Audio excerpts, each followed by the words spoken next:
Good evening. I'm Willa Jean McLean, the Interim Dean of the Law School. It is my distinct pleasure to welcome you to the University of Connecticut School of Law and to the Milton and Ethel Sorokin Symposium. Tonight is unlike other nights because we are bereft of the physical presence of Ethel Sorokin, but I am sure that her spirit is here in this room, along with Milton's, celebrating our ability to debate issues such as the global consequences of free speech. I am pleased to note that members of the Sorokin family, Sharon Sorokin James, Sylvia Silver, and Daniel Silver, and Ethel's good friend, Dr. Donna Younger, are here, and give them an especially warm welcome.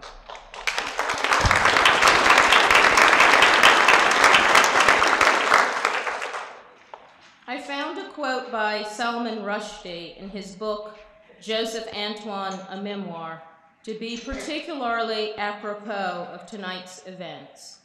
He wrote, quote, "All liberty required was that the space for discourse itself be protected. Liberty lay in the argument itself, not the resolution of that argument, in the ability to quarrel, even with the most cherished beliefs of others. A free society was not placid, but turbulent.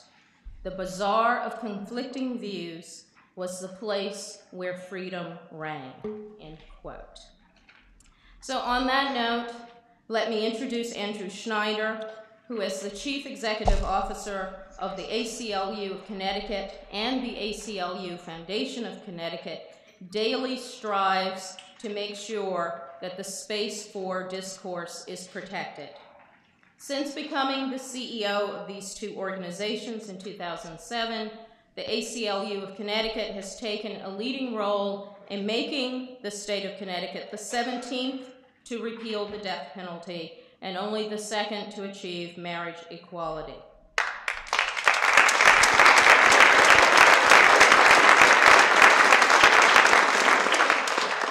Before serving as the executive director in Connecticut, Mr. Schneider was the executive director of the ACLU of West Virginia for 6 years. Under his leadership, the West Virginia affiliate more than tripled its membership and quintupled its budget. Mr. Schneider also spearheaded a successful campaign to pass legislation to combat racial profiling, and for those efforts, he was honored by the NAACP with the Freedom Award. Please join me in welcoming Andrew Schneider to the podium.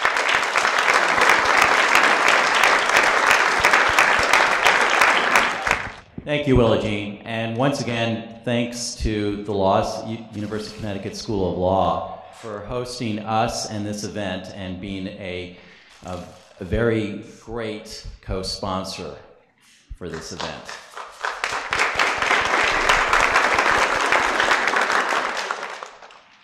Welcome to the Milton and Ethel Sorokin Symposium. The ACLU Foundation of Connecticut is honored to carry on the tradition started by the Center for First Amendment Rights of an annual symposium devoted to the crucial protections of the First Amendment. In past years, we have explored many facets of free speech, freedom of religion, and freedom of assembly. This year, we're fortunate to have two distinguished panelists who will debate whether free expression should be restrained in the U.S. when it causes conflict abroad and trouble at home. I want to thank not only the panelists, but our moderator, Susan Campbell, who will introduce the panelists to you. And, I also want to thank, actually a huge thank you to our Communications and Education Manager, Jean LeBlanc, for making this event possible.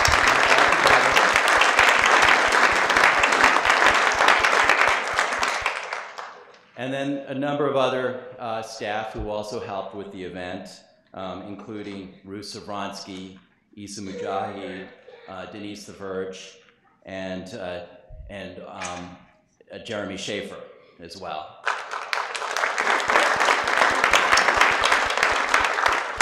And I also want to thank Claudia Hallis, who's been very helpful from this end at the law school, for helping us to coordinate this whole event.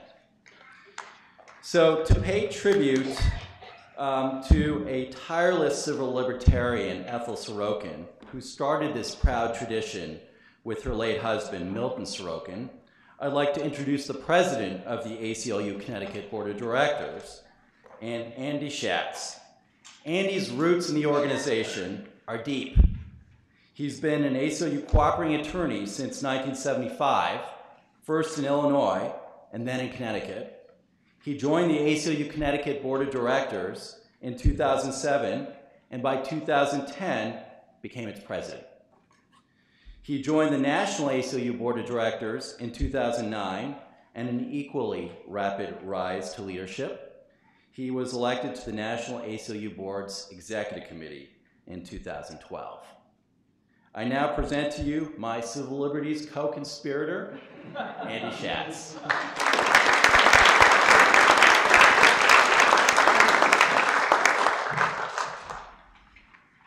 Thank you, Andrew. And there's nobody I'd rather be a co-conspirator with. Andrew's done just a spectacular job with his entire staff for 5-6 years now.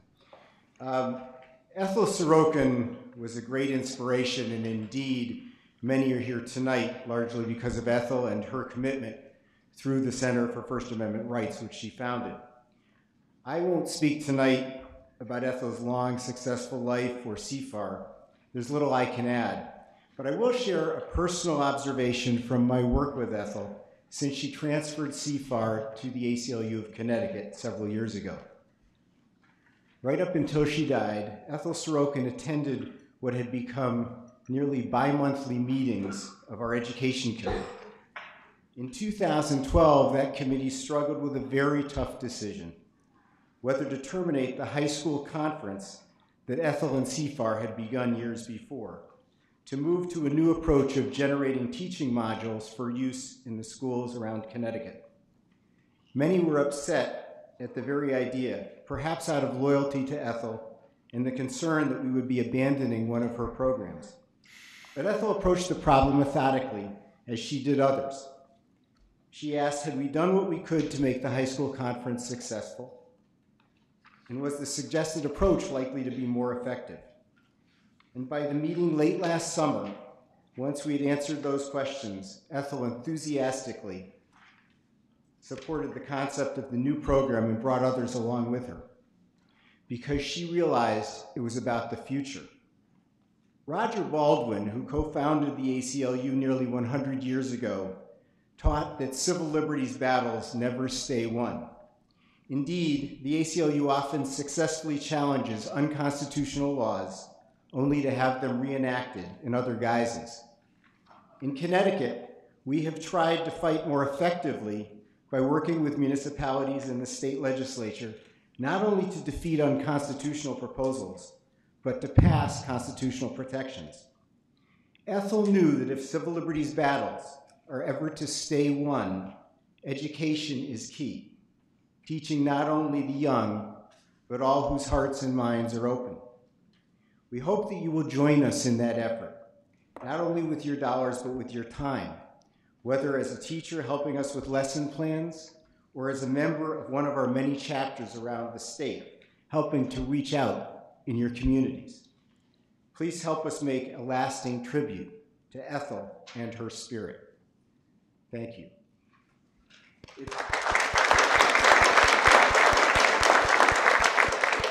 It's now my pleasure to introduce the Honorable Richard N. Palmer, Justice of the Supreme Court of Connecticut, who will award the prizes at our annual First Amendment High School Essay Contest. In his distinguished and truly extraordinary career, Justice Palmer served both as United States Attorney for Connecticut and the Chief State's Attorney in Connecticut, as well as engaging in the private practice of law before being appointed to the Connecticut Supreme Court in 1993. He has the type of diverse background which is so important and sometimes lacking in our judicial system. Last and certainly not least, Justice Palmer has been a long and loyal friend of Ethel Sorokin, the Center for First Amendment Rights, and the Constitution.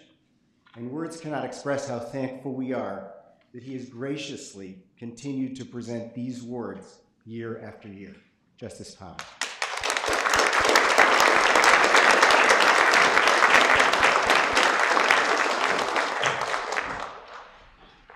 Thank you very much, Andrew. It's really my pleasure and honor to do this on something of an annual basis now. Ethel asked me to do this quite a number of years ago for the first time, and when Ethel asks you to do something, it's not really a question so much as it is, kind of a command performance. But I couldn't have been more pleased to do it. And I'm not going to tarry long before making the presentations, but I would like to just take a moment to echo Andy Schatz's comments about Ethel, who along with Milt was a dear family friend, and as well as a great lawyer and legal pioneer and staunch defender of the First Amendment. I was extremely fortunate to have known Ethel and Milt for so many years, really since I was a little boy. And so I was stunned and terribly saddened by the news of Ethel's recent death, just as I was shocked and saddened to learn of Milt's passing now 17 years ago. I was shocked in part because both Ethel and Milt were indefatigable, passionate, and it seemed indestructible, a word that does in fact describe their love for each other and for their family and for the law. It's almost incomprehensible to me that they're both gone, but of course they live on in their extraordinary children and grandchildren, in their many good works and achievements, and in this symposium, which was a labor of love for both of them. For me, and for many of you, I'm sure, who knew Milt and Ethel, it won't be quite the same without them sitting in the first or second row, thoroughly engaged in the First Amendment topic of the evening. Ethel invariably couldn't find the checks that she was giving me for the student essays, and I have to say I miss that too. But the Sorokin Symposium provides us with an opportunity to remember them and to thank them, and most of all, to honor them by renewing our commitment to the values and ideals that prompted them to establish the Center for First Amendment Rights in this event some 20 years ago. So, now to the presentation of the awards. The essay question this year was, an amateur anti-Muslim video has been blamed for violent reactions outside the United States, giving rise to the idea of a foreign policy exception to the right of free expression. Considering this and other cases, would such an exception be compatible with the First Amendment to the United States Constitution? I've read the three winning essays, and they're outstanding, and you can read them too on the ACLU of Connecticut website at acluct.org/essay. Starting with tonight's third prize winner, Jonah Mosoff is a junior at Greenwich High School, whose answer to this year's essay question is perhaps best summarized in the first line of her piece, which is a quote from Walter Cronkite, who said, "There is no such thing as a little freedom. Either you are all free or you are not free." Jonah is preparing for the upcoming We the People National Civics competition later this month and enjoys playing the violin, writing, and reading classics. Jonah, come on up and...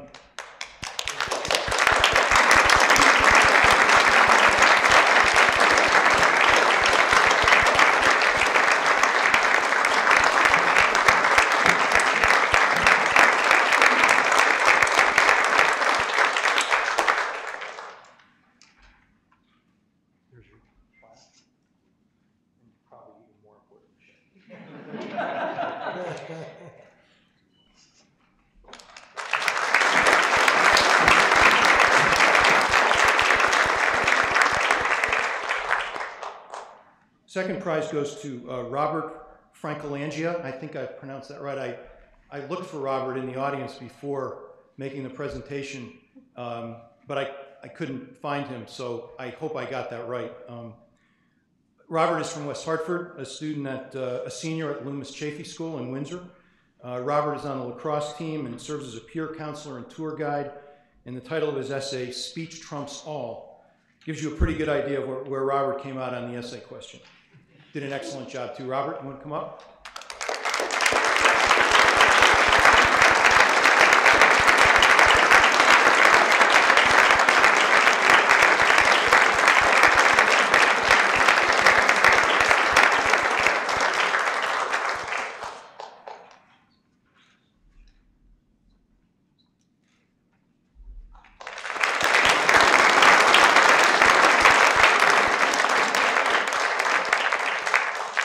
tonight's top award goes to Matthew Baptist.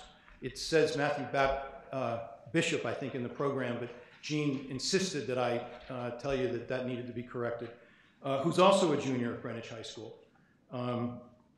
Matthew's extracurricular activities include the Boy Scouts, the math team, fencing, and choir.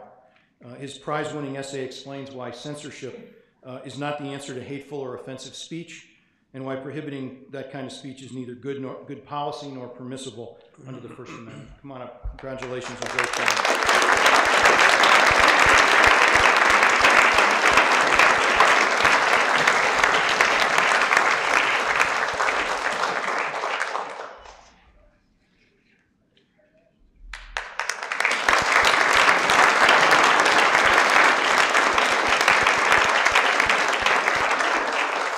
With that, I will turn the program over to Susan Campbell, who will serve as moderator for this evening's debate. As most of you probably know, for 25 years, Susan was an award-winning columnist for the Hartford Courant, and she's also the author of Dating Jesus, a story of fundamentalism, feminism, and the American girl, and another book's on the way, I understand. Susan is the Communications and Development Director at Partnership for Strong Communities, a nonprofit advocacy organization focused on fostering vibrant communities by eliminating homelessness and creating homes. So with that, Susan, it's all yours.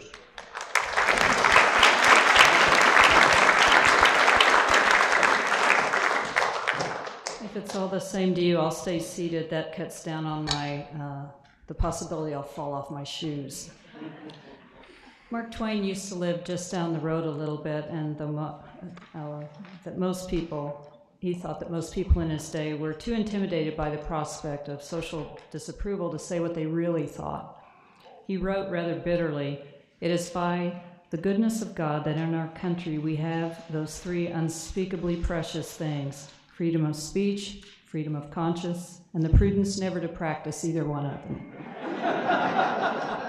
You'd have to wonder what he thinks of us today. The balance has shifted so much toward free speech that the whole internet seems barely able to contain it. Should the balance shift in another direction? Are there things that are just too hateful to say, too damaging to tolerate? The rest of the world thinks so, and are we landing somewhere? And yet many Americans do not. Our regard for the First Amendment, for freedom of speech, for the philosophy that only sticks and stones will hurt our bones is unique, but there is far from universal agreement about how free our speech should be and where the lines should be drawn, and that's what we're here to debate tonight. So I will introduce our speakers and then let them talk a little bit about their philosophies, and then there'll be blood on the wall because they'll argue this vehemently. And please, as you're listening, think of your own questions. There will be time for you to question them, and we welcome your input. I'll go all the way to the end of the table with Gabe Rotman. Gabe is Legislative Counsel and Policy Advisor in the ACLU's Washington Legislative Office. He speaks and writes frequently about the First Amendment protections of free speech and freedom of the press. He joined the ACLU as a senior writer and communications specialist, left to attend law school, and worked as an attorney in private practice before coming back to the ACLU. He has a JD magna cum laude from the Georgetown University Law Center and a BA from McGill University in political science and history. That's Gabe.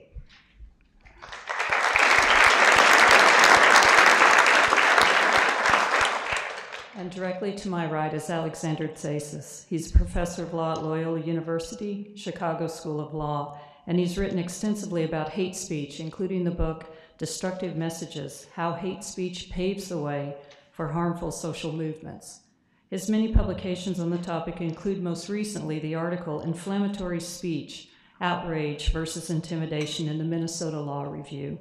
His two most recent books are We Shall Overcome, A History of Civil Rights in the United States, and For Liberty and Equality, The Life and Times of the Declaration of Independence. And although I didn't warn him, maybe we could let Alexander speak first. Are you comfortable? Sure, yeah. Okay.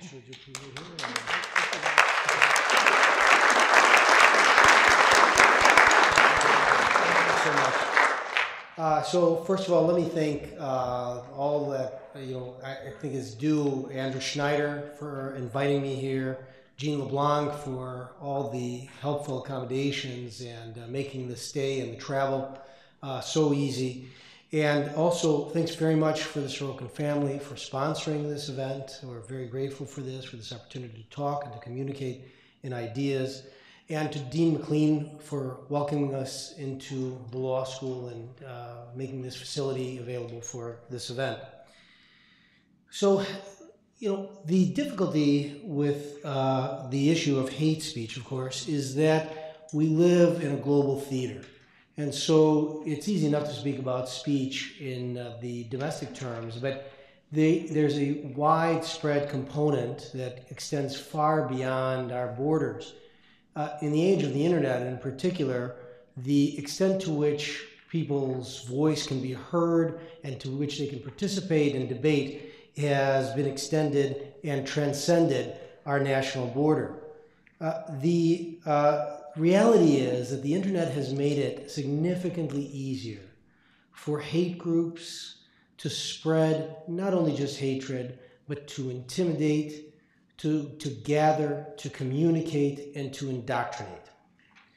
The United States has a more libertarian history than European countries, which causes a tremendous amount of conflict of laws, because the internet, which was developed in the United States and has developed, where the architecture was developed, has now a very global effect and affects countries that have different views about the legitimacy of speech and the legitimacy of hate speech in particular.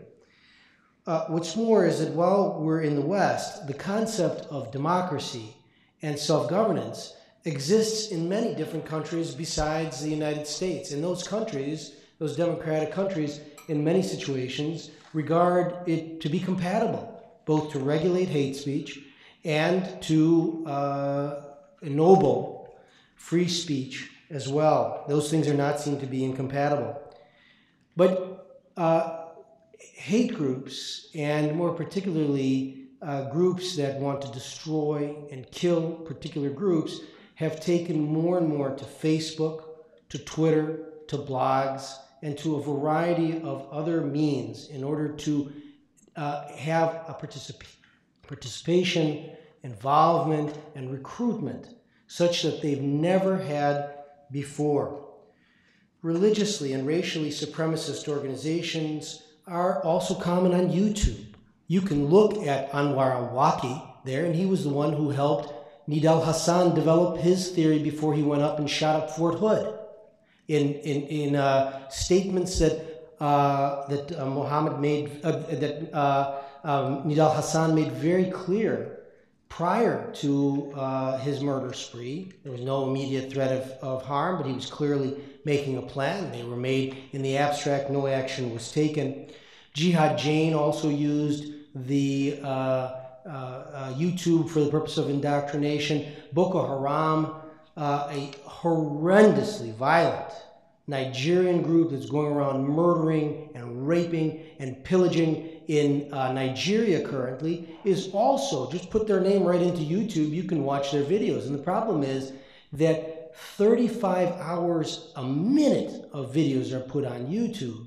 And, as long as Avlaki's got anything that has nothing to do with intimidation and incitement, that'll stay up. You have to self-report. There's no regulation. There's no body that concerns itself with this. It requires people to actually comment and call in to know the languages which are being spoken by these groups.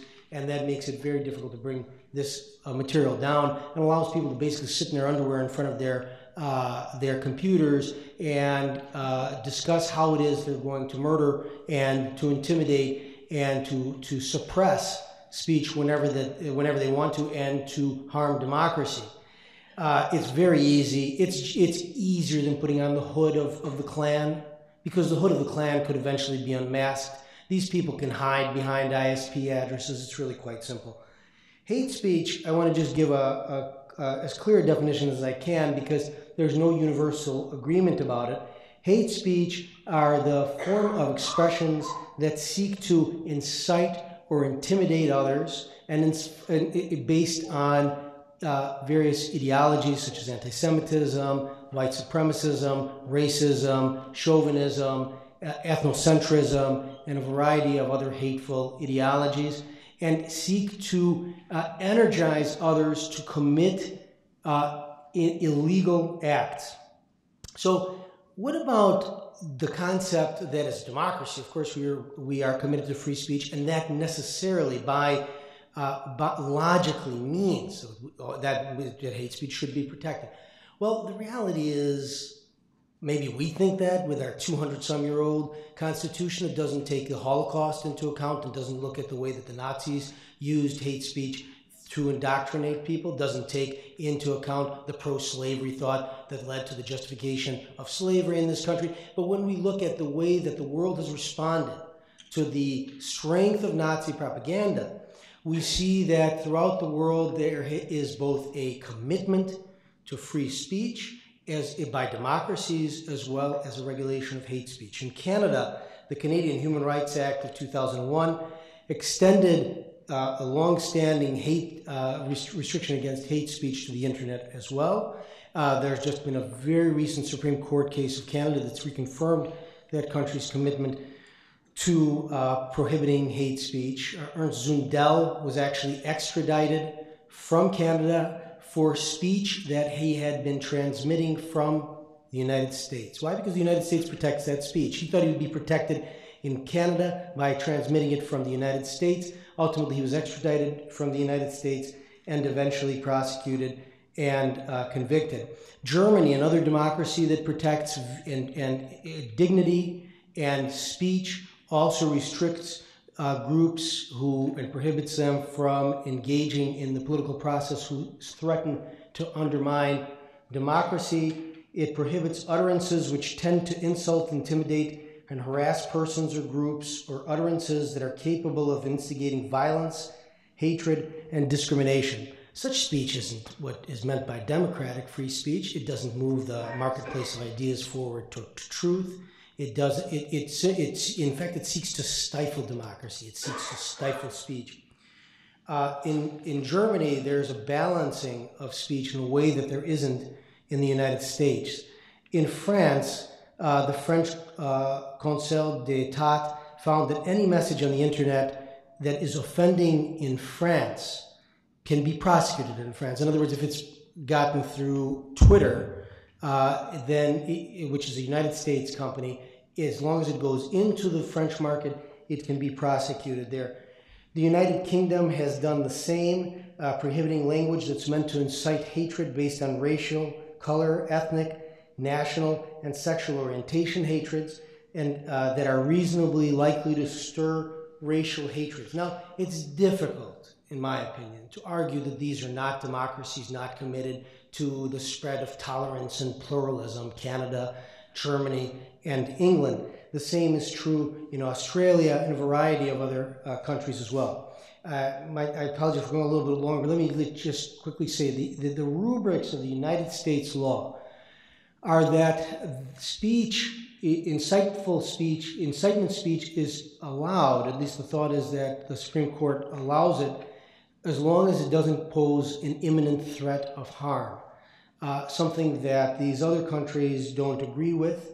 And in fact, a very recent case called Humanitarian Law Project found that material support to terror organizations, even if that material support was one of giving advice, since it shifted the money that could be used for terror, for other means, and just really increased the coffers of the terror group, was one that was protected. This statute, material support against the material support of terrorism, was one that was prohibited by, that the First Amendment does not prohibit. In other cases, the court has found that outrageous speech is protected. So, for example, in Snyder v. Phelps, a case with the Westboro Church with the extremely harsh and demeaning statements about soldiers, about gays, about Jews, and a variety of other people, the court said that that is protected speech because it's outrageous. It does not incite harm. It doesn't intend to incite harm. And besides that, those protesters were something that's typically not spoken about 1,000 feet away from the demonstration. They 1,000 feet away from the burial. They weren't even seen by the father at the time.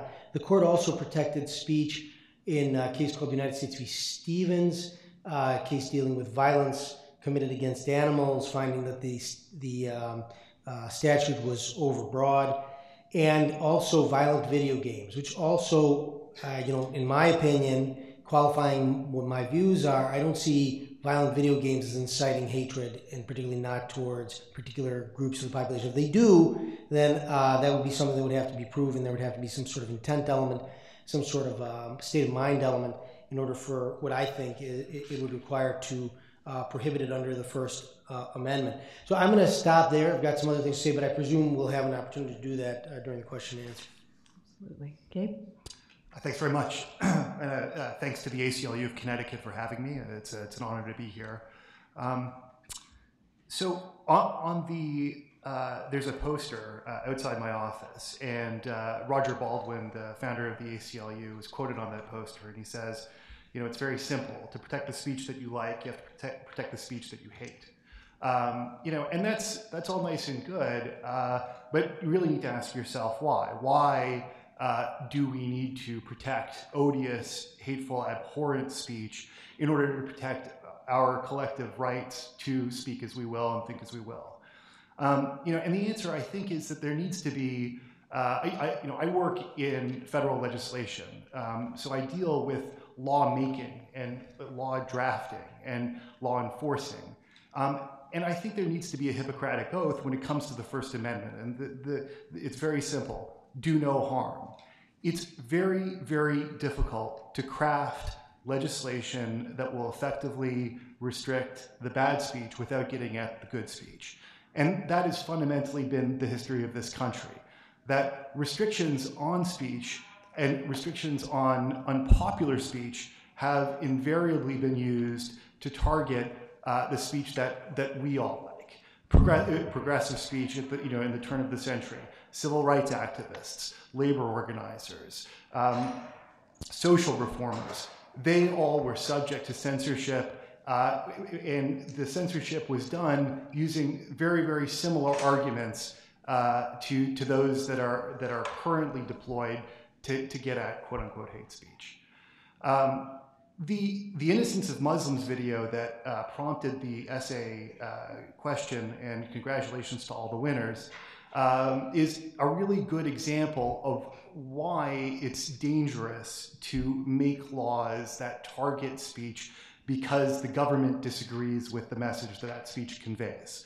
And all of the calls for censoring Innocence of Muslims, for government action to take it off of the internet, do exactly that. The government disagrees with the message that's conveyed in the video and is taking it down.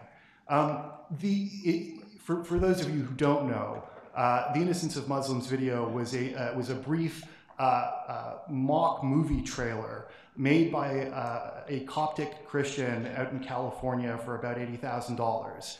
He tricked a bunch of actors into making what they thought was a sword and sandals epic called Desert Warriors.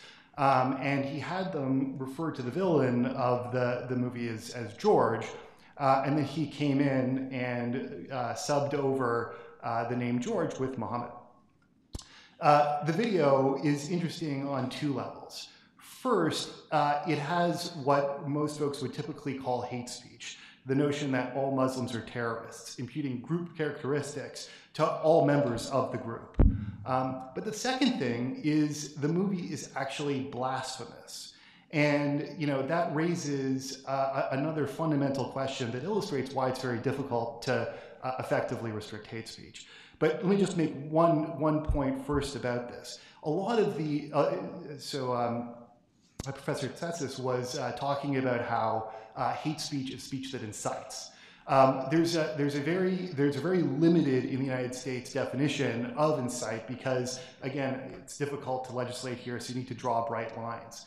But the Innocence of Muslims video actually isn't what is legally known as incitement. It's actually more within the rubric of what's called fighting words. The notion that, if you go into the street and you say to somebody, I'm going to punch you in the nose, and that is liable to, cause a breach of the peace, you can be restrained from doing that or punished after you've done it.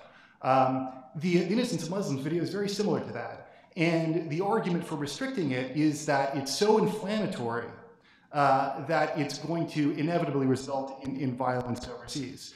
But the real problem with that argument is that the violence requires intermediation, right? The video itself isn't the proximate cause of the incitement. It's somebody using the video to incite violence. Further, that raises the problem of what's called heckler's veto.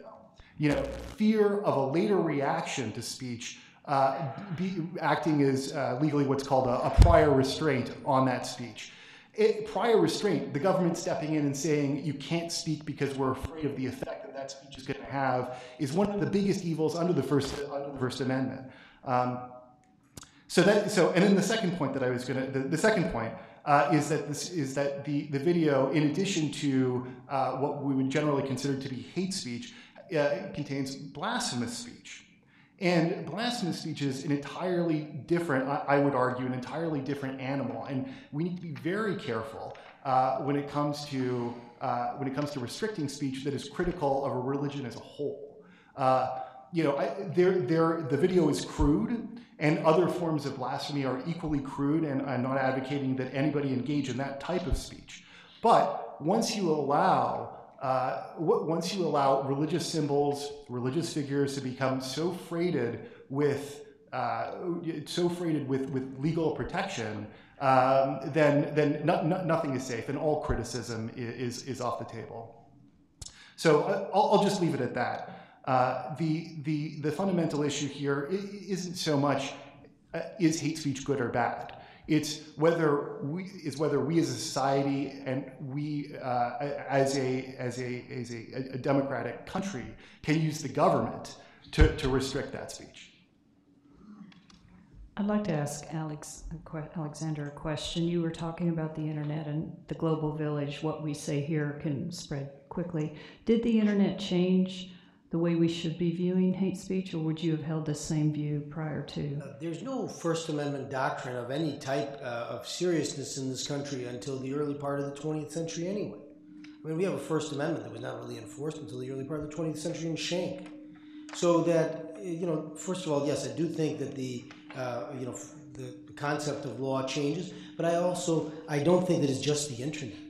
I think the internet is just one thing that we should consider about speech, but the United States Supreme Court has changed the concept of free speech as it is. And one thing that's typically ignored by free speech libertarians, they refer to a very famous case called Brandenburg, which says the only type of incitement that's allowable is if imminent threat of harm is threatened. Well, you know what? The court has changed that, and almost nobody talks about it.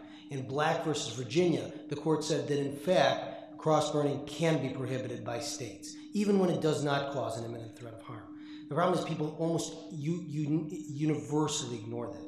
So that there are problems with hate speech that extend far outside of the scope of the internet. The internet is just a vehicle of moving that speech. Group defamation was prohibited in this country. And again, though typically libertarians say group defamation is unconstitutional, the courts never said that. The Seventh Circuit said that, but the United States Supreme Court never said that. And the material harm of the material support for terror also doesn't have to do with the internet. So I think the internet is just one facet that should make us rethink the situation, and has increased the potential danger of incitement on the basis of historical stereotypes, but not the only problem that's out there. Can I just jump in there? So the two cases that Professor Ethel has just mentioned, the Brandenburg case and Virginia v. Black, are actually illustrative of the approach that we take in the United States in order to give the maximum amount of protection to all speech. So the issue there is there are two separate First Amendment doctrines at play. In Brandenburg, the concern was incitement to unlawful activity. That case involved a Klan rally on tape where the Klan's member said, if the government doesn't do what we say, we're going to take revengeance against you. The court said that's not enough because it was unlikely, based upon the context of that case, that unlawful activity, violence would ensue from the speech. It was unlike a preacher in front of an unruly crowd, riling the crowd up, and then saying, go out there on the street and get somebody. That's incitement. The Virginia v. Black case wasn't a question of incitement. There wasn't a concern about whether unlawful activity was going to occur. In Virginia v. Black, the issue was threats. You're not allowed to make threats. And this actually illustrates why, even with our extremely permissive First Amendment, it is still possible to get at speech that causes direct harm. And the issue in Virginia v. Black was whether cross-burning itself, the act of burning a cross, was in and of itself intimidation. And the court said no, but the court did say that cross-burning with the intent to intimidate can be made unlawful by the states. But how do you draw that line? How do you know that it's not just, I'm just out here burning a cross for the fun of it? Which would be weird, I admit. It would be. So the question is whether you're doing. It's always going to be, and this is also the problem with making categorical statements about, or with making categorical exceptions to the First Amendment. Every First Amendment case is going to be so fact and context dependent that if you don't err on the side of caution and lay down those bright line rules, you're going to have very bad unintended consequences. So, in the cross-burning case, Justice Thomas dissented, and he said, the burning of a cross is an intractable symbol of race hatred, and it can never be anything else, right? So you can't do it even if you're doing it for a benign reason. You simply can't do it ever. The state can ban that act, and it's actually very similar to the arguments that are made in the context of flag burning. Right, the flag, the flag is a symbol of this country. It's a symbol of our freedom. It's a symbol of our nationhood, and it is the act of burning a flag will always be so offensive that it is in and of itself harmful, and you can't do it. You can't do it ever, even if you're doing it. Even if you're doing it for that most American of values, dissent. I suppose one clear difference between flag burning and the burning of a cross is that the burning of a cross is associated with murder, looting, and freedom deprivation. While the burning of the cross, I've never heard of any group using it for that. Maybe it has, but sort of the burning cross is very clearly connected to the use and the suppression based on race, religious groups, amongst other things. Let me just say very quickly, one thing that Gabe left out on the expression in telling us about Brandenburg, which was very commonly left out because it doesn't really quite help the entire narrative as it's typically told, is that the reason why there wasn't an imminent threat of harm from the fact that there was a cross burning was it was a private cross burning. It was held, there were only about 11 people there and a reporter and a videographer. No wonder they didn't think there was an imminent threat of harm. There was nobody there but them. And that speech, first of all, he didn't just say we're going to seek vengeance. He said he's going to seek vengeance against the Jews and the blacks, or the niggers is the way he put it. And but on the other hand, in Virginia v. Black, that cross was burned in public. And it was seen in public. And he told us there was a threat. The only thing is, a threat to whom? The thing was burnt at a distance and it was seen from the road. There were two cases, they were consolidated. One was the burning of a cross on a particular individual's lawn. The other one was just a cross seen at a distance that people saw driving by, and a woman said that she was afraid of it. That was in public, and that was seen as a potential incitement.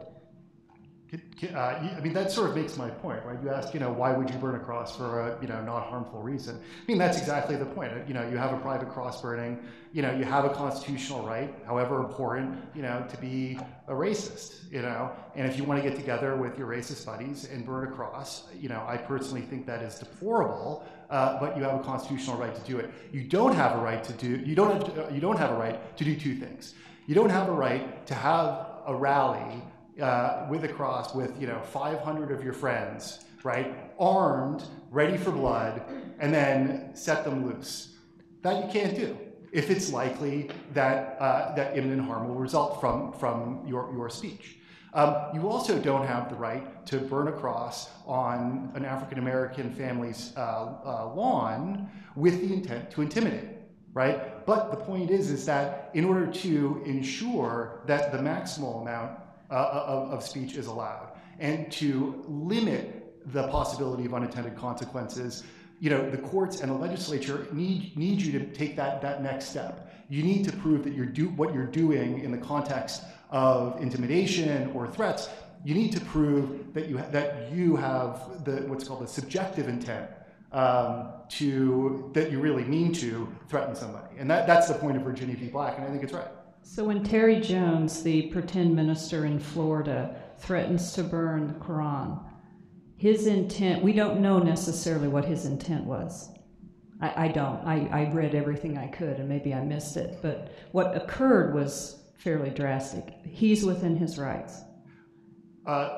We don't know. Well, so burning a Quran or a Torah or any holy book of any religion, in my opinion, is the wrong way to go about protest. I also think that burning an American flag is probably the wrong way to go about protest in almost all cases. Whether it's allowed the Terry Jones case raises very similar problems as the Innocence of Muslims video.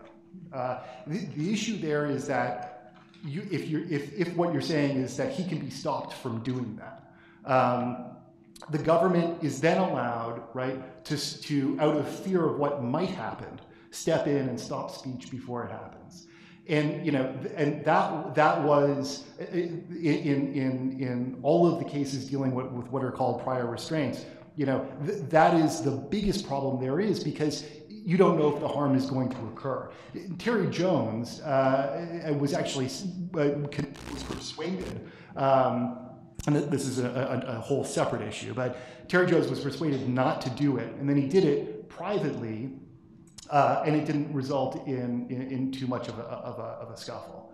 But the issue there, I mean, when it comes to prior restraints, the best case there is the New York Times Pentagon Papers, where the government stepped in and said, we're so worried about what the publication of these might do that we're going to, that we want to enjoin you. We want to stop you from publishing them before they've been allowed to get out there, and we can see what happens. That is so dangerous. That is the most dangerous thing that you can possibly do. So even when you're talking about speech that is, deplorable, abhorrent, offensive, disgusting, you still need to give it a chance to out.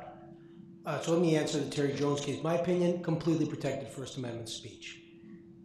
Burn Quran, Bible, Torah, protected First Amendment speech, unless you're doing it to intend to intimidate. The instance of the Muslims, I saw it. I don't see anything that's insightful about it. I'm talking about the use of Twitter by Hamas to spread genocide. I'm talking about the use of Twitter in Kenya to call on people to kill other people. The use of Twitter in Nigeria to speak despicably about the various group there, the various groups that are out there, the Igbo, the Hausa, the Yoruba. There is speech out there that is that makes it's not free speech, but it is emanating from the United States by the use of United States media through a doctrine called imminent threat of harm. It does not pose an imminent threat of harm, and therefore it's allowed. But you know what? It took decades of the Tutsis being called cockroaches in Rwanda before it became commonly accepted in Rwanda.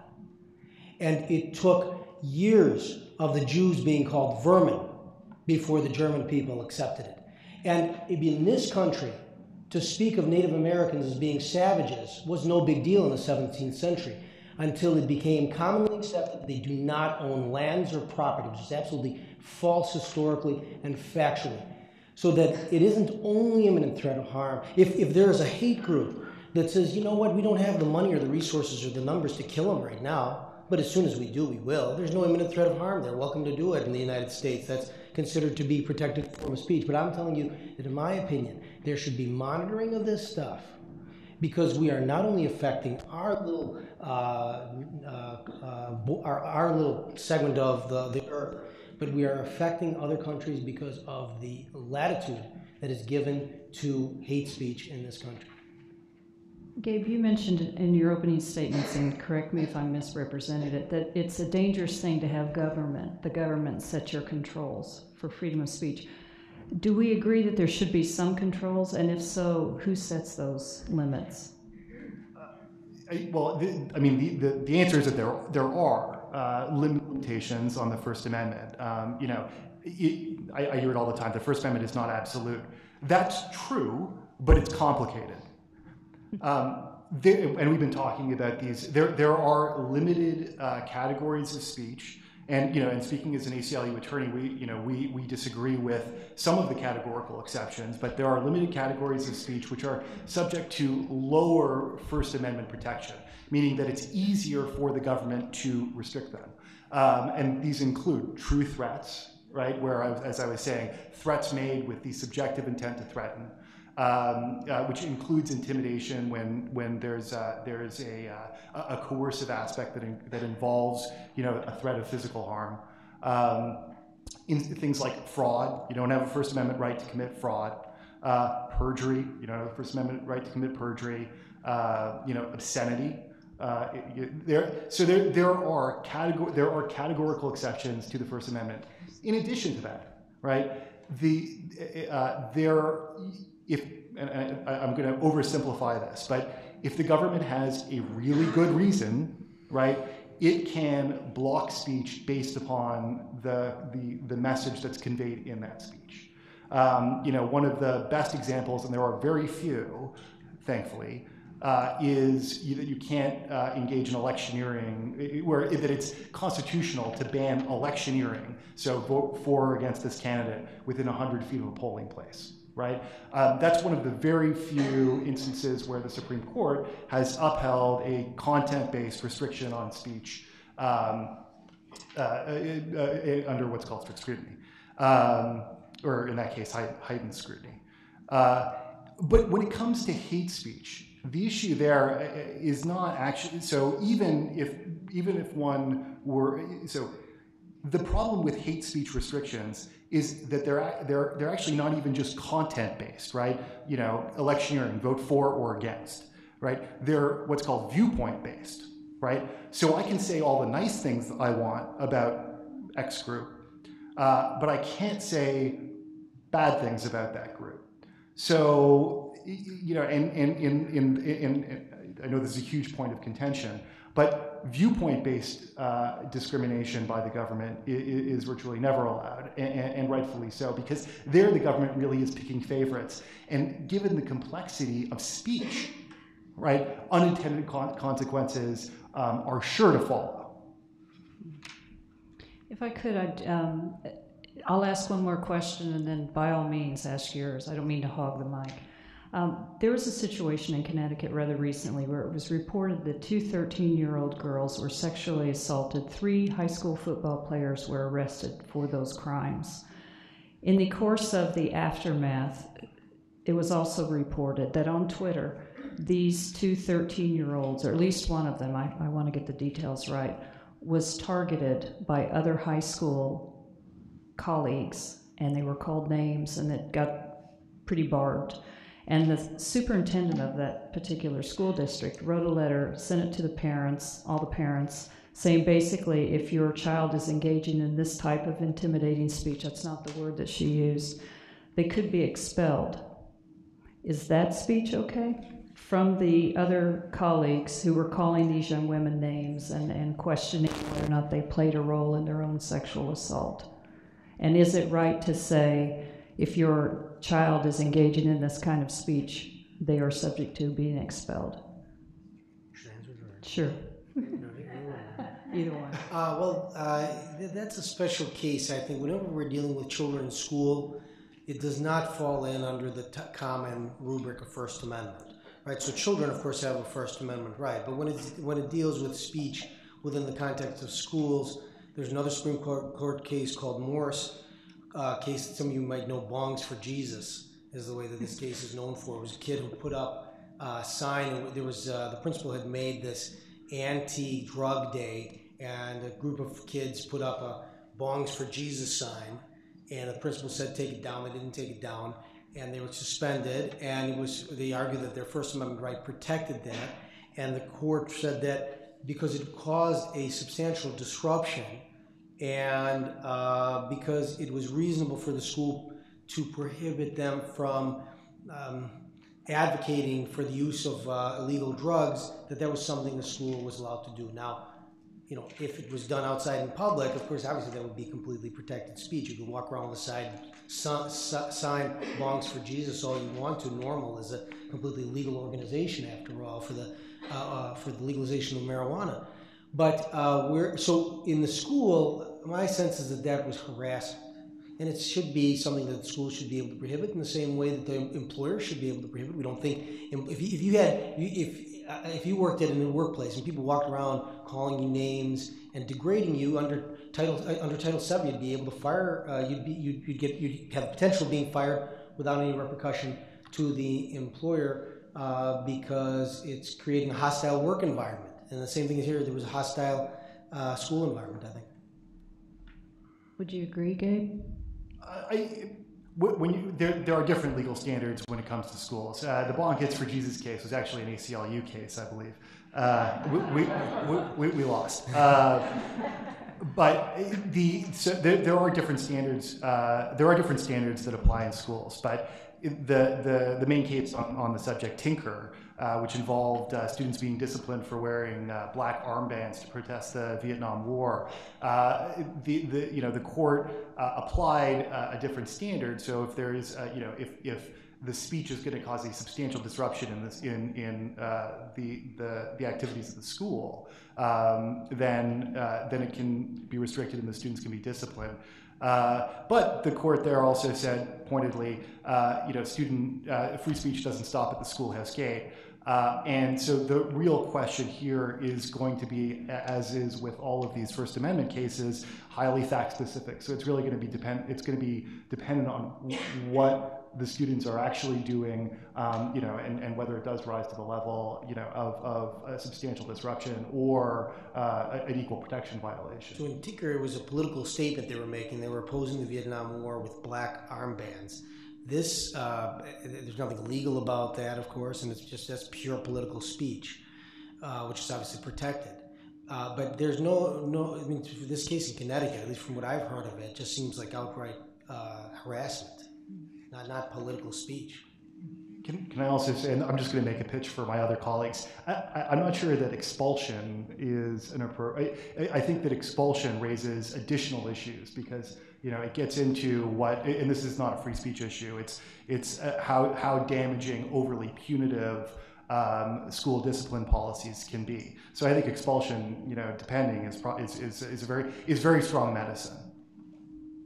Certainly. If you want to call out your question, we have a microphone, but if you want to call it out, I'll repeat it. I would do Oprah, but I move slowly. Sure. I'm wondering about the boundaries. Germany has made several profound statements about the Nazi swastika in the white circle, the red background, and the cross-burning nexus. Based on what we read at the beginning about relitigating speech, it's a constant question in my classrooms how to frame the Confederate battle flag. We had one student say that when they went to Jersey Shore, a pathway from the land to the beach had to go past the house where it was hanging in the window. Another student mentioned that at a summer camp, kids were picking flags of many nations, and one of the cabin groups decided to pick a Confederate battle flag. And in terms of incitement and intimidation, I know it flies over a couple of state capitals, but where is that bright line idea between incitement and the symbolism of that hate piece for so many Americans? Did you hear the question in the back? Yes. Okay. No? Just boiled down very much. What do you do with the Confederate battle flag? That was boiled down. Yeah.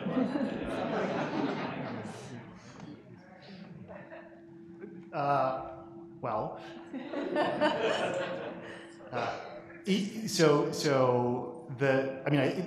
think the short answer is how's it being used? What do you intend to do with it, and what effect do you intend to cause by whatever you're doing? So, and actually, this comes up in the school context, and I don't know the cases, so don't quote me. But there are cases where wearing Confederate flag apparel in schools, has been seen as so disruptive that it can be limited. That even that, which is actually I would argue a political statement for a lot of these students, can be limited because it's so disruptive. In the other cases, if you're using it, it's almost identical, in my opinion, to cases involving the swastika or cases involving, symbols of hate. If you're doing it to threaten somebody, right? I'm here, I'm going to come after you. Then, then that's something the courts can limit because threats are not okay. If you're just displaying it in your window, different story. You need to look into the facts of the case, but it's simple offense is never a sufficient enough harm for the government to get involved in censor speech. So I do think the Confederate battle flag is a symbol of hate. It's particularly a battle flag as opposed to the flag of the Confederacy. My sense is that if it's flying from a private house, it's protected speech because there's no state actor, and therefore the First Amendment doesn't apply under those circumstances. However, I've also written an article, it's called The Problem of Confederate Symbols, where I argue that the 13th Amendment allows Congress, the 13th Amendment is the one that abolished slavery, to prohibit the display of Confederate symbols on state grounds. There is none, as far as I know, Confederate symbols flying directly over the state capitals. They used to. Georgia has taken it just to the side. It's still on state ground. South Carolina has taken it to the side. Texas has it in its emblem. In my opinion, the 13th Amendment grants Congress the power, because it is a badge of slavery and involuntary servitude, to prohibit it on state, in displays of the state. Sir. We're talking about symbols. I would like to hear something about pejorative language that you mentioned before. Can you prohibit pejorative language? Would you give an example of just what you mean by pejorative? No. I mean, just descriptively, if you could explain. Say something dirty. I'd be happy to give you an example. If you want to, you could just do it descriptively. Well, somebody mentioned it before, a dirty Jew, or this or that, an asshole. Can you prohibit that kind of language? Pejorative language, used all the time with neither the latter term nor the former term, in my opinion, can those be prohibited by the First Amendment. Let me say it clear. I think the First Amendment protects both of those statements. It requires us to tolerate the uproarious, unpleasant ways humans communicate with us, and some mean-hearted human beings, and they are out there. If it incites, and it incites to violence, I believe it has to be, under the First Amendment, intent to violence, then I believe that it should be prohibited. If it's meant to incite others, whether it's present violence, soon-to-come violence, or at some later point. If in other countries, however, in Canada, for example, and in Germany, that would, if you called somebody a dirty Jew or some pejorative related to some other ethnic group, racial group, or gender group, sexual orientation as well in many countries now, that would be prohibited. It can be in many, many countries, many democracies in the world. That's amazing. Okay. Getting back to the foreign policy exception. The foreign policy. I don't think I need it. Getting back to the foreign policy exception. Yes, sir. It seems to me that that video may not have been inciting, but its effect was predictable. And we may have a balancing thing here. In other words, habeas corpus was suspended during the Civil War. We have spent, I'm not in favor of a foreign policy exception, but I'm making a speech for consideration of it. We have spent American lives, billions of dollars all over the world. And all these Supreme Court cases, they took place in the United States. It was whether it was incitement, in Alabama or in the place where the Confederate flag, and that's a matter of predictability. So I'd say, if there were some way, maybe by punishment, prior restraint is impractical for one thing. If there were some way to balance the American lives, the billions of dollars, the efforts that we've made to have us respected or liked or something around the whole world, and then to have this one nut in California, temporarily, I won't say he ruined it, but he set it back. And I don't know. It seems to me that there is an argument that if the speech or the video, whatever it is, internet, tweet, Twittering, is very predictable and cause real damage to crucial American efforts on foreign policy, that a good case could be made. Now, I'm a member of the board of the ACLU. I don't think it would work, but there's a better argument for it that has been made tonight. What you're saying certainly makes sense. I like the way that you're qualifying those cases. In the United States, clearly, as Gabe pointed out, you've got to have an intent to create some sort of incitement, so that it would require an innovative argument, such as you've made. For example, these are domestic cases. If you went to Canada, I mean, not literally, I mean, if we think about Canadian law does not require intent. It is reasonable expectation. If a reasonable person, the average person, would have realized that this would have caused such a harm, then that would be enough. To be honest with you, I like the Canadian approach, but in this regard, I am concerned because it allows, here I think Gabe and I are probably going to agree, that it allows for this heckler's veto that he said, so any nutcase, he's a nutcase in California, right? There are nutcases all over the place. They don't like something. One kills the movie maker in, Norway, right? Because the Van Gogh, there's a light, he slashes him and murders him. But we can't give every person a heckler's veto. So, and speech is too important. It's too vital. It's too precious. And so it has to be limited if we're going to make restraints. And the restraints, it has to be very difficult to prove up that someone is actually committed this form of incitement, so that we don't suppress speech unnecessarily. But there needs to be a remedy because it is affecting the world on a broader scale and for real reasons, because they are inciting real hatred that's causing a tremendous amount of killing, not because of sensitivities, but because they're actually telling people to do this stuff. You made a very eloquent argument for the foreign policy exception.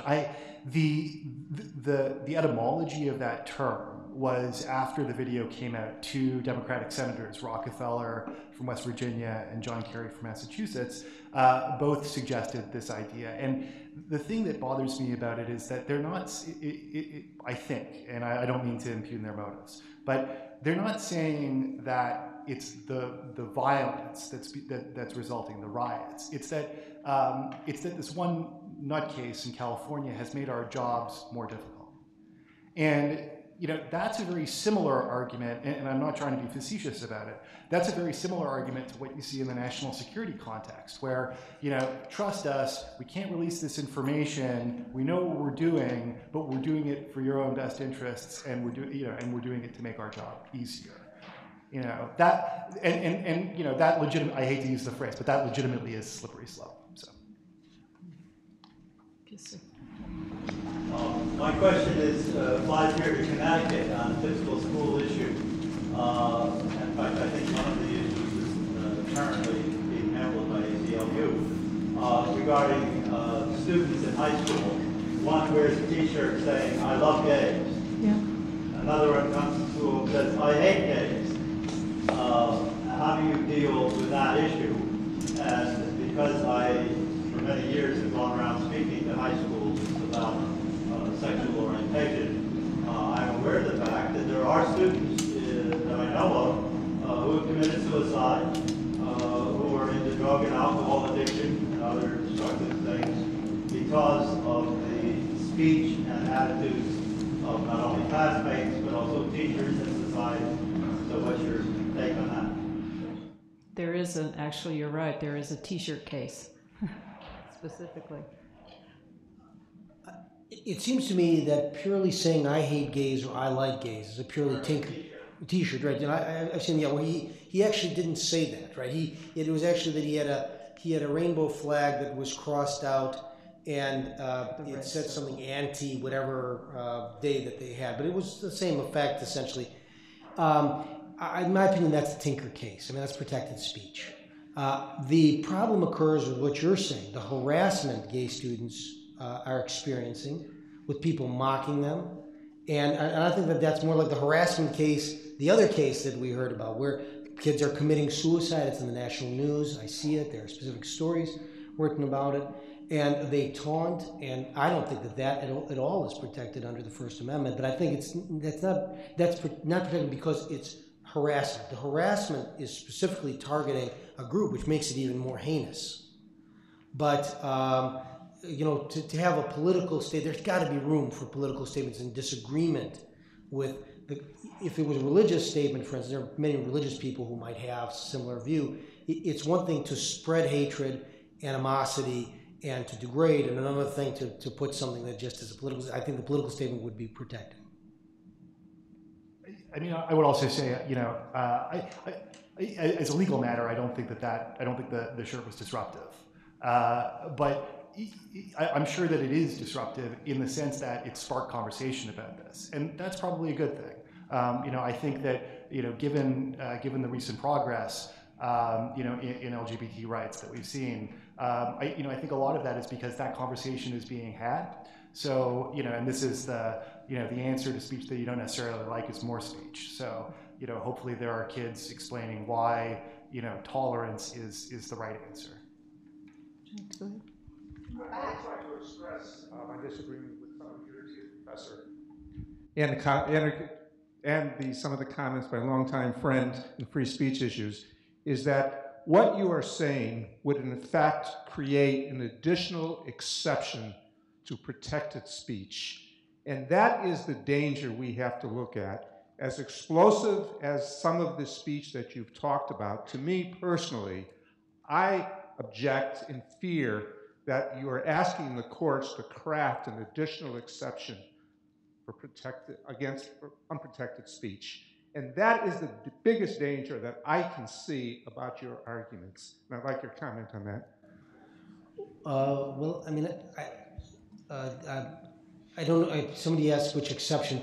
I don't see this as creating an exception. I just think this is not speech that is protected by the First Amendment. There's lots of speech not protected by the First Amendment. Fraud, there's lots of content speech that's not protected by the First Amendment. Giving advice and claiming to be an attorney, that's purely content speech that is not protected under the First Amendment. Claiming to be a physician and not being a physician, that's content speech. It's not protected. Copyright violations, a variety of other things Gabe mentioned. You can actually prohibit even political speech 100 feet from a polling place. Draft card burning is recharacterized rather than speech. They just say it's a material thing. That's prohibited. I mean, I don't think that this is prohibiting. I think that this is being more realistic about the concept that marketplace of ideas is a flaw concept. It's not real.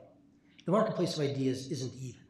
There are some richer, and they have a lot more money than people who are underprivileged and can't get their voice out. They can have their little blog all they want to. Who's going to look at it? The marketplace of ideas was a concept that Justice Oliver Wendell Holmes created before the Holocaust.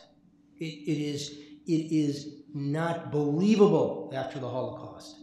The better way to say it is that speech can light a fire, and that's the way the Hungarian Supreme Court has looked at it.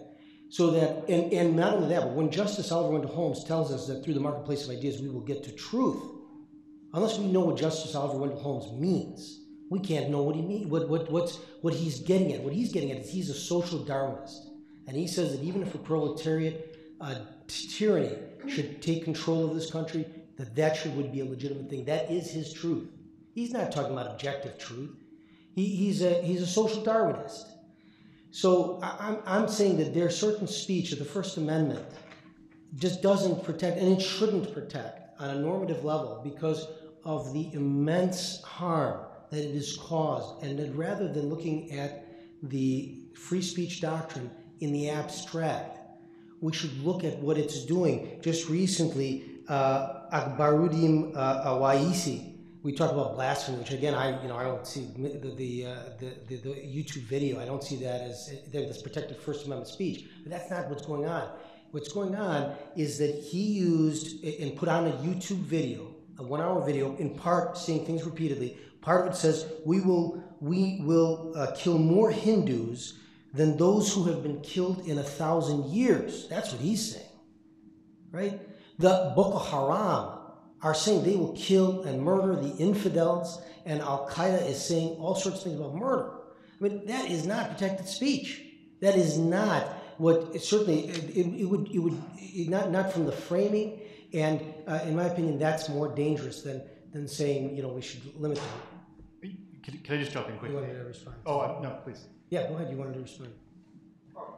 Just to say that I understand what you're saying, but it's at this point, it is considered to be protected speech. And because it is considered to be protected speech now, to go one step further to say it is unprotected speech will create a new category of what constitutes unprotected speech. And that would make it easier for other types of speech to become into the unprotected category. That is my fear, and that's just my feeling.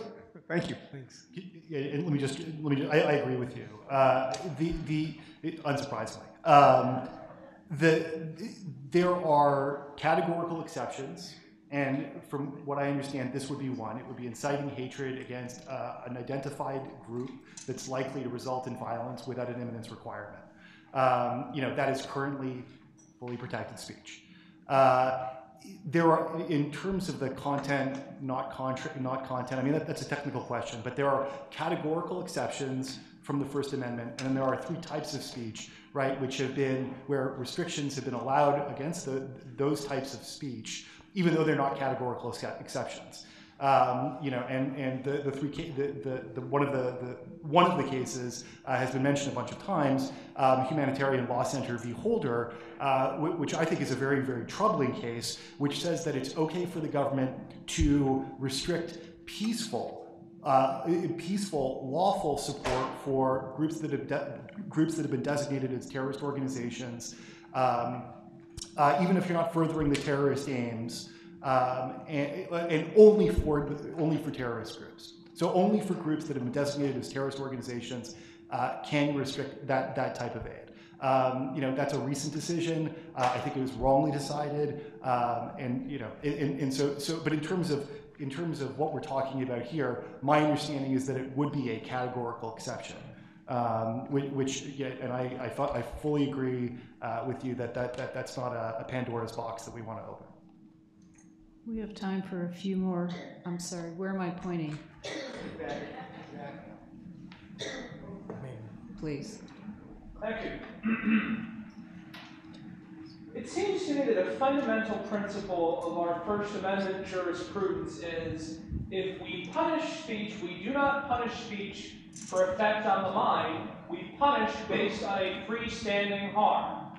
For example, child pornography. Child pornography is punished because you cannot extricate the abuse of children from the production of child pornography, and the possessor is in the stream of commerce. What I want to know is, how does your proposal square with that? And I'll give you a hypothetical. There are people out there who think that pornography is per se violence against women. Would your doctrine therefore lead, perhaps, to the punishment of someone who possesses pornography, not child pornography, to adults, because it is considered to be denigration of women? If the pornography was specifically violent and denigrating to women, yes. If it was simple pornography, then no. You're asking about the Catherine McKinnon argument. There is other. First of all, there's other speech that is protected, despite the fact that there was illegal conduct in creating it. Specifically, the Stevens case I mentioned before, which dealt with animal torture. The video specifically that was at play there was a woman dressed in sadomasochistic clothing, sitting on a chair. Under her was a puppy who was strapped down. She had boots on and couldn't see her face, and her stomping the puppy until the puppy was dead. Now, every single state has a law against violence against animals, but the court said that was protected speech. That's preposterous. There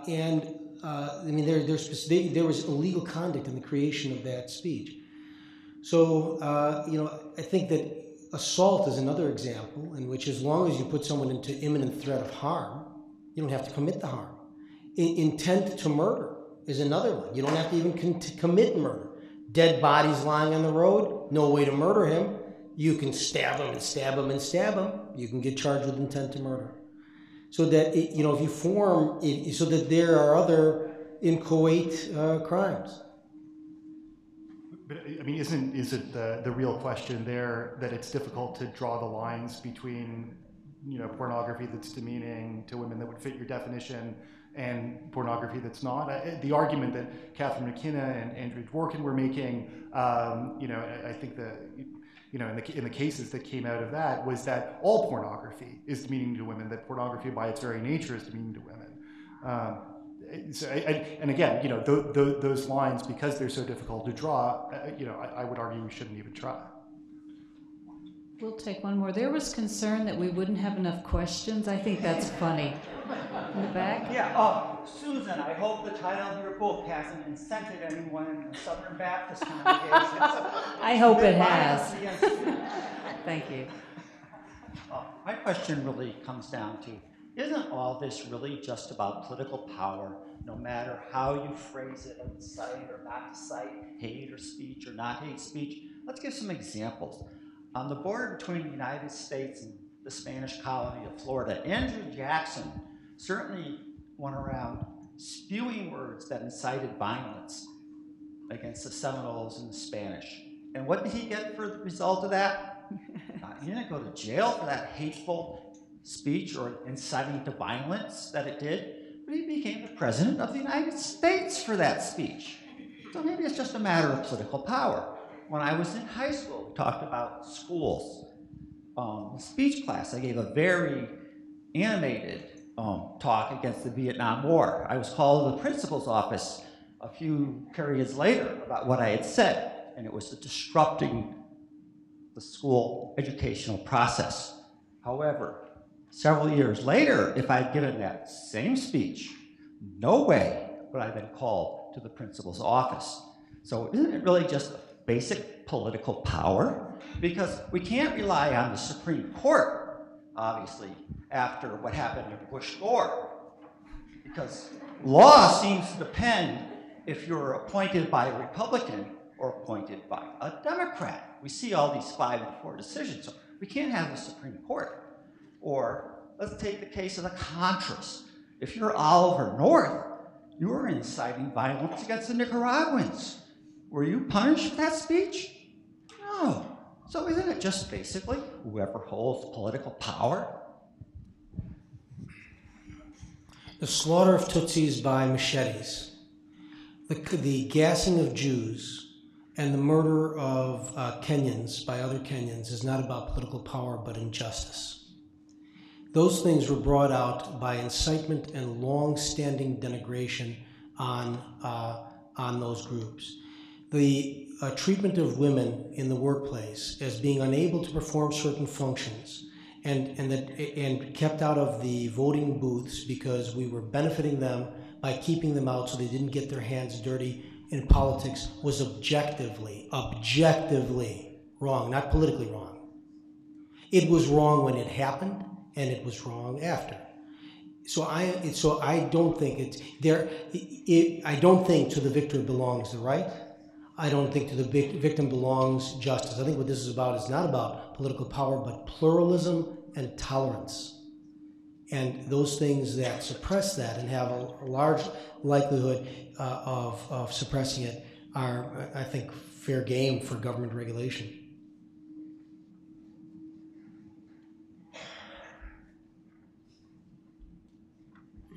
Gabe, did you have anything to add? No. Okay. Listen, I think that probably does it. Is there anybody else who's got an urgent question they want to ask? I think these folks will stay around, by the way, and you can talk with them after. One more? Oh, one of our students, definitely. Go ahead. Okay, we're making an exception. One of our award-winning students will definitely give an exception. Maybe not in the schoolhouse, but here, you got it.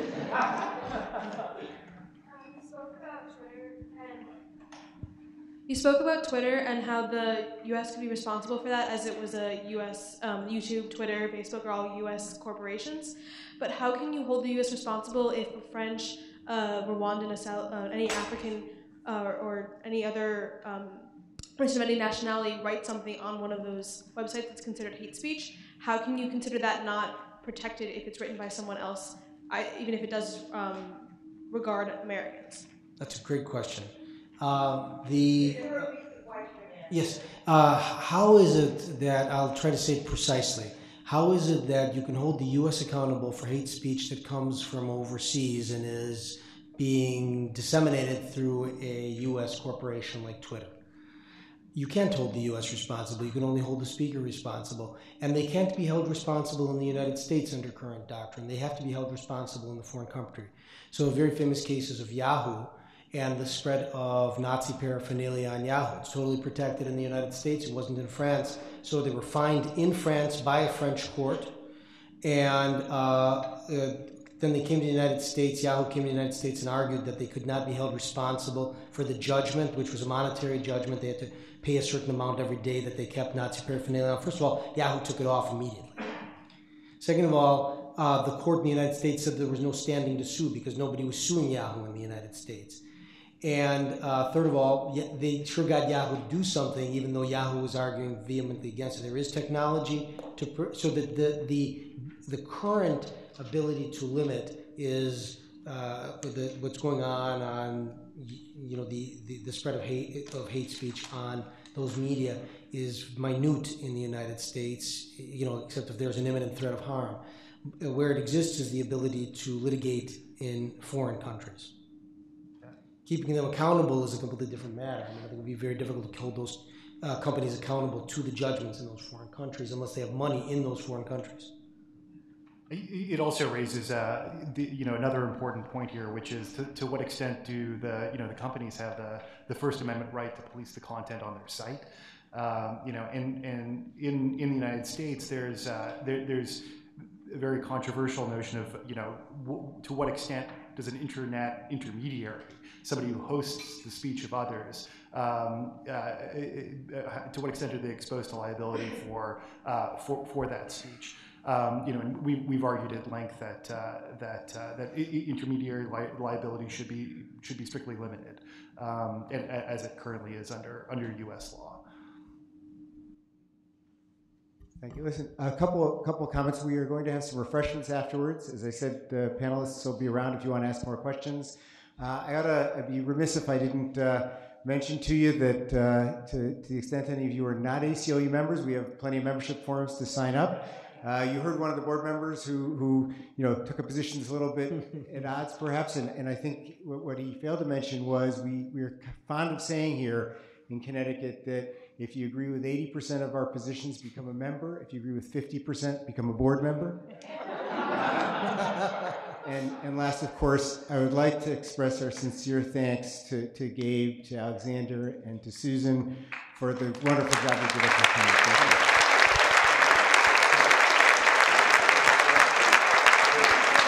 Thank you. Thank you all for coming, and please enjoy the refreshments and talking further with us.